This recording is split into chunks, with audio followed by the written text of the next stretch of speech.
ನೂತನ ಸಿಎಂ ಡಿಕೆಶಿ ಪದಗ್ರಹಣಕ್ಕೆ count down ಆರಂಭವಾಗಿದೆ. ಸಿಎಂ ಜೊತೆ 13 ನೂತನ ಸಚಿವರು ಪದಗ್ರಹಣ ಮಾಡ್ತಾ ಇದ್ದಾರೆ. 13 ಮಂದಿ ನೂತನ ಸಚಿವರಾಗಿ ಫಸ್ಟ್ ಲಿಸ್ಟ್ನಲ್ಲಿ.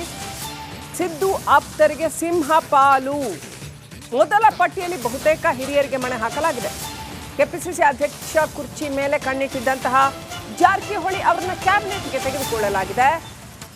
ಇನ್ನೇನು ಕೆಲವೇ ಕ್ಷಣಗಳು, ಇನ್ನೇನು 2 ಗಂಟೆ ಅಷ್ಟೇ ಬಾಕಿ ಇರ್ತಕ್ಕಂಥದ್ದು. 2 ಗಂಟೆಯಲ್ಲಿ ಸಂಪೂರ್ಣ ಚಿತ್ರಣ ಗೊತ್ತಾಗತ್ತೆ ಏನು ಅಂತ.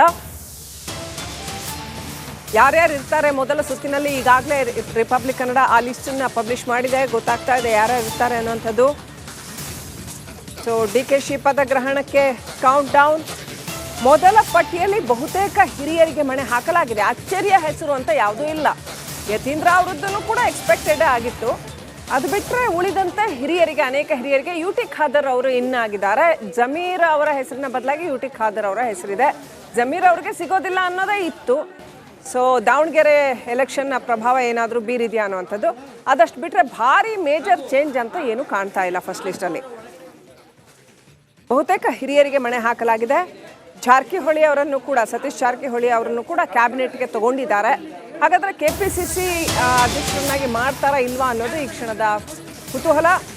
ಆಡಿಯೋ ಬಾಂಬ್ ಬೆನ್ನಲ್ಲೇ ಜಮೀರ್ಗೆ ಬಿಗ್ ಶಾಕ್. ಜಮೀರ್ ಸಚಿವ ಸ್ಥಾನಕ್ಕೆ ಖೋಕ್, ಯುಟಿ ಖಾದರ್ ಇನ್. ಡಿಕೆ ಶಿವಕುಮಾರ್ ಸಂಪುಟ ಸೇರಲಿದ್ದಾರೆ ಯುಟಿ ಖಾದರ್. ಸ್ಪೀಕರ್ ಸ್ಥಾನದಿಂದ ಇದೀಗ ಸಚಿವ ಸ್ಥಾನಕ್ಕೆ ಶಿಫ್ಟ್ ಆಗ್ತಾ ಇದ್ದಾರೆ ಯುಟಿ ಖಾದರ್. ಆಡಿಯೋ ಬಾಂಬ್ ಜಮೀರ್ಗೆ ಮುಳುವಾಯ್ತಾ? ದಾವಣಗೆರೆ ಚುನಾವಣೆಯ ಆ ಒಂದು ವಿಚಾರ ಇದೆಯಲ್ಲ, ಕಾನ್ಸ್ಪಿರಸಿ ವಿಚಾರ, ಪಕ್ಷ ವಿರೋಧಿ ಚಟುವಟಿಕೆ ಅನ್ನೋ ಆರೋಪ, ಅದು ಜಮೀರ್ಗೆ ಮುಳುವಾಯ್ತಾ?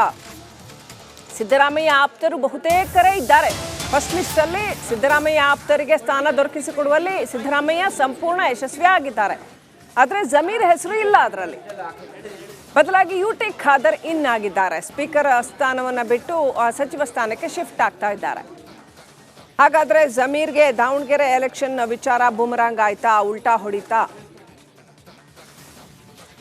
ಇನ್ನಷ್ಟು ಅಪ್ಡೇಟ್ ಪಡ್ಕೊಳ್ಳೋಣ. ಪ್ರತಿನಿಧಿ ಬಸವರಾಜ್ ಕನೆಕ್ಟ್ ಆಗಿದ್ದಾರೆ. ಬಸವರಾಜ್, ಜಮೀರ್ ಇನ್, ಯುಟಿ ಖಾದರ್ ಔಟ್. ಕ್ಲಿಯರ್ ಏನು ಅಂತಂದ್ರೆ ದಾವಣಗೆರೆ ಎಲೆಕ್ಷನ್ದು ವಿಚಾರ ಮುಳುವಾಯ್ತಾ ಅಂತ. ಏನೆಲ್ಲ ನಡೆದಿರ್ಬೋದು? ಸೆಕೆಂಡ್ ಲಿಸ್ಟಲ್ಲಿ ಏನಾದರೂ ಜಮೀರ್ ಹೆಸರಿಸೋ ಚಾನ್ಸ್ ಇದೆಯಾ, ಅಥವಾ ಸೆಕೆಂಡ್ ಲಿಸ್ಟಲ್ಲೂ ಬೇರೆ ಯಾರಾದರೂ ಅಲ್ಪಸಂಖ್ಯಾತರ ಹೆಸರು ಬರುತ್ತಾ? ಏನು ನಡೆದಿದೆ? ಸದ್ಯದ ಮಾಹಿತಿ ಪ್ರಕಾರ ಜಮೀರ್ ಅಹ್ಮದ್ ಅವರು ಸಚಿವ ಸಂಪುಟಕ್ಕೆ ಮುಂದಿನ ಹಂತದಲ್ಲೂ ಕೂಡ ಒಳಗಡೆ ಬರುವುದು ಬಹುತೇಕ ಕಷ್ಟ ಅನ್ನುವಂತ ಮಾಹಿತಿಗಳು ವ್ಯಕ್ತವಾಗ್ತಾ ಇದ್ದಾವೆ. ಯಾಕಂದ್ರೆ ಮೊದಲ ಹಂತದಲ್ಲೇ ಅವರ ಹೆಸರು ಅಗೈರ ಆಗಬೇಕಾಗಿತ್ತು. ಆದ್ರೆ ದಾವಣಗೆರೆ ಉಪಚುನಾವಣೆಯಲ್ಲಿ ಆಗಿರ್ತಕ್ಕಂತಹ ಲೋಪದೋಷಗಳು, ಒಂದಷ್ಟು ಪ್ರಯತ್ನ, ಪರಿಶ್ರಮ, ಪಕ್ಷನಿಷ್ಠೆಗೆ ಸಿಕ್ಕಿರುವಂತ ಪ್ರತಿಫಲ ಇವತ್ತು ನಮ್ಮ ನಾಯಕರಾಗಿರುವಂತ ಡಿಕೆ ಶಿವಕುಮಾರ್ ಸರ್ ಅವರು ಮುಖ್ಯಮಂತ್ರಿಗಳಾಗಿ, ಕರ್ನಾಟಕ ರಾಜ್ಯದ ಮುಖ್ಯಮಂತ್ರಿಗಳಾಗಿ ಅಧಿಕಾರವನ್ನ ಸ್ವೀಕಾರ ಮಾಡ್ತಿದ್ದಾರೆ.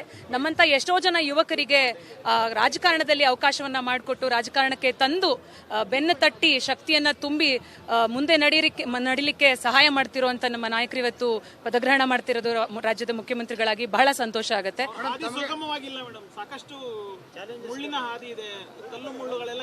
ಅವ್ರು ಅದನ್ನೆಲ್ಲವನ್ನೂ ಮೀರೇ ಇವತ್ತು ಈ ಹಂತದಲ್ಲಿ ಬಂದಿದ್ದಾರೆ. ಅವ್ರಿಗೆ ಎಲ್ಲಾ ಶಕ್ತಿನೂ ಭಗವಂತ ಕೊಟ್ಟಿದ್ದಾನೆ.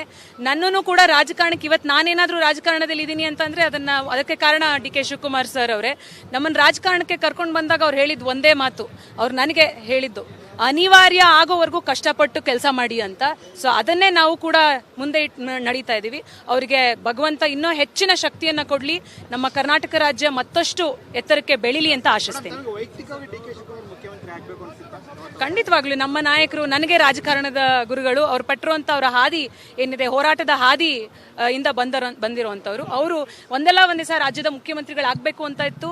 ಇವತ್ತು ಅವರು ರಾಜ್ಯದ ಮುಖ್ಯಮಂತ್ರಿಗಳಾಗಿ ಅಧಿಕಾರವನ್ನ ಸ್ವೀಕಾರ ಮಾಡ್ತಿದ್ದಾರೆ. ಅವರಿಗೆ ಈ ಮೂಲಕ ನಮ್ಮ ಇಡೀ ರಾಜರಾಜೇಶ್ವರಿ ನಗರ ವಿಧಾನಸಭಾ ಕ್ಷೇತ್ರದ ಪರವಾಗಿ ಅಭಿನಂದನೆಗಳನ್ನ ಸಲ್ಲಿಸಲಿಕ್ಕೆ ಬಯಸ್ತಾ ಇದ್ದೀನಿ. ಖಂಡಿತವಾಗ್ಲೂ ಇದು ಕೇಳೋ ಪ್ರಶ್ನೆನೇ ಅಲ್ಲ. 2 ವರ್ಷನೂ ಪೂರೈಸ್ತಾರೆ, ಮತ್ತೊಮ್ಮೆ ನಮ್ಮ ಕಾಂಗ್ರೆಸ್ ಪಕ್ಷ ಅಧಿಕಾರಕ್ಕೆ ಬರುತ್ತೆ.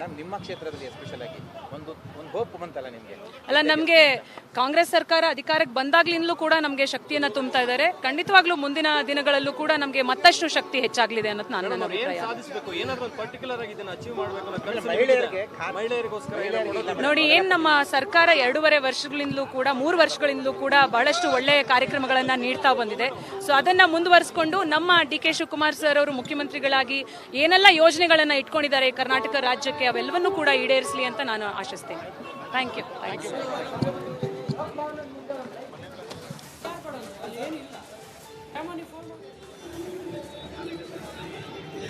ಕುಸುಮ ಹನುಮಂತರಾಯಪ್ಪ ಮಾತನಾಡ್ತಾ ಇದ್ರು. ಕೆಪಿಸಿಸಿ ನಾಯಕಿ ಕುಸುಮ ಹನುಮಂತರಾಯಪ್ಪ ಡಿ.ಕೆ. ಶಿವಕುಮಾರ್ ಅವರು ಪದಗ್ರಹಣ ಮಾಡ್ತಾ ಇರುವಂಥ ಈ ಸಂದರ್ಭದಲ್ಲಿ ಎಷ್ಟರ ಮಟ್ಟಿಗೆ ಅವರು ಯುವ ಸಮೂಹಕ್ಕೆ ಸಹಾಯ ಮಾಡಿದ್ದಾರೆ ಅನ್ನೋಂಥದ್ದನ್ನು ನೆನಪು ಮಾಡ್ಕೊಳ್ತಾ ಇದ್ರು.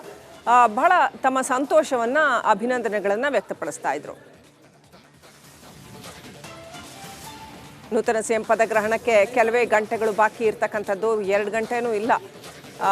ಅಷ್ಟರಲ್ಲಿ ನೋಡಿ, ದೇಶಾದ್ಯಂತ ಕಾಂಗ್ರೆಸ್ನ ಪ್ರಮುಖ ನಾಯಕರುಗಳು ಆಗಮಿಸ್ತಾ ಇದ್ದಾರೆ. ಅವರಿಗೆ ಆಸನ ವ್ಯವಸ್ಥೆಗಳು ಮತ್ತೊಂದು ಎಲ್ಲ ಭದ್ರತಾ ವ್ಯವಸ್ಥೆಗಳು ಎಲ್ಲವನ್ನೂ ಕೂಡ ಮಾಡಲಾಗಿದೆ. ಸುಮಾರು 750 ಜನ VVIPಗಳಿಗೆ ರಾಜಭವನ